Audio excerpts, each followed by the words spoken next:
Olá, pessoal! Vamos dar início então a mais uma resolução de exercícios sobre as funções trigonométricas.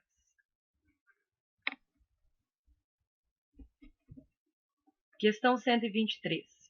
O gráfico da função f, definida por f de x igual ao cosseno de x, e o gráfico da função g, quando representados no mesmo sistema de coordenadas, possuem somente dois pontos em comum. Assim, das alternativas a seguir, a que pode representar a função g é.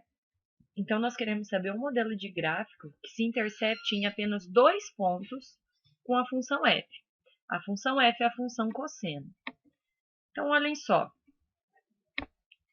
Aqui nós temos uma representação. Então, essa curva vermelha é a função cosseno. Observem que nós temos dois modelos de gráfico que se interceptam em dois pontos com a função cosseno. Aqui, o gráfico de uma função linear, que está interceptando aqui e aqui. E uma segunda hipótese seria o gráfico de uma parábola, que também interceptaria a curva do cosseno em apenas dois pontos. Das outras alternativas, por exemplo, aqui a relação trigonométrica fundamental, sempre vai dar 1. Então, eu teria uma reta pelo 1. Ela cruzaria em vários pontos a função cosseno. A letra C, 2 elevado a x, é uma exponencial. Também, ela desceria tangenciando aqui o eixo, e isso faria com que ela interceptasse em mais de dois pontos, porque o gráfico ele se prolonga infinitamente, tanto da exponencial quanto da função cosseno. O mesmo aconteceria com a função log, que também se estende infinitamente. E por último, a função seno, que ela começaria aqui no zero, começaria então a sua curvatura, o mesmo comportamento, só que partindo do zero, e também teria infinitos pontos em comum. Então, nós temos a hipótese de ser o gráfico de uma função linear ou de uma parábola. Portanto, a gente fica com a alternativa B, g de x igual a x ao quadrado. Questão 126, o gráfico a seguir representa uma função f de x igual a mais b cosseno x, com x variando de 0 a 2π. Quais são os valores, então, de a e b? Então, a primeira observação que a gente faz é que o gráfico da função cosseno, ela começa no topo, ela começa no 1. E do 1 ela desce. Aqui ela está tendo um comportamento contrário, ela está saindo do 1, mas ela está subindo, né? Então, ela deveria começar de cima do seu ponto máximo e aí descer. Então, isso faz com que o valor que esteja multiplicando a nossa função, ele seja negativo. Então, o b, ele vale menos 1, tá? Ele é negativo porque ele está fazendo com que a minha função comece por baixo, e ele é menos 1 porque a imagem, ela continua tendo um intervalo de 2 unidades. De 1 a 3 são 2 unidades. A imagem da função cosseno, somente cosseno, é de menos 1 a 1. Então, também tem um intervalo de 2 unidades. Porém, observem que o nosso gráfico foi deslocado para cima. Então, o gráfico da função cosseno, ele vem aqui a sua imagem de menos 1 até 1. A imagem deste gráfico, ela está de 1 a 3. Então, ele está duas casas, duas unidades acima. Então, o valor do A é 2. Estou somando duas unidades. Então, retomando, o valor de A é 2 e o valor do B é menos 1. Portanto, a alternativa correta é a alternativa A. Questão 128. O esboço do gráfico da função f de x igual a mais b cosseno x é mostrado na figura seguinte. Nessa situação, o valor de a vezes b é tão semelhante com a questão anterior, né? Aqui o comportamento da função cosseno está adequado. Começa lá no ponto de máximo, desce, vai até o ponto de mínimo e continua repetindo isso. Então, tudo bem, o b vai ser um valor positivo. Porém, a imagem da função cosseno, ela é de duas unidades, de menos 1 até 1.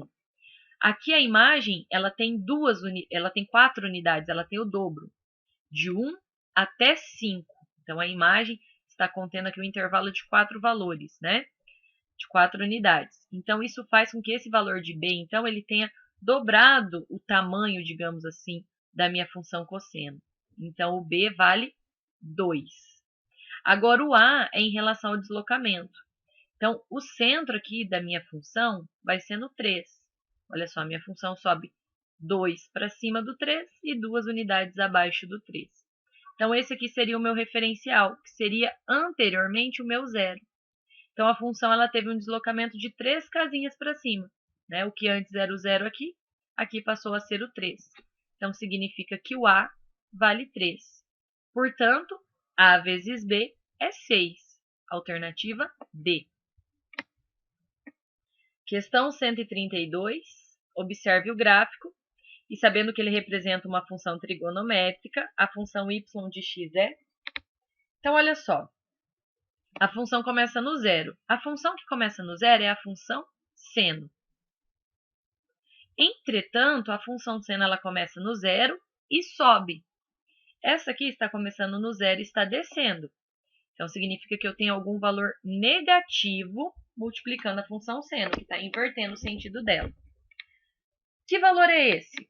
Aí eu vejo a minha imagem.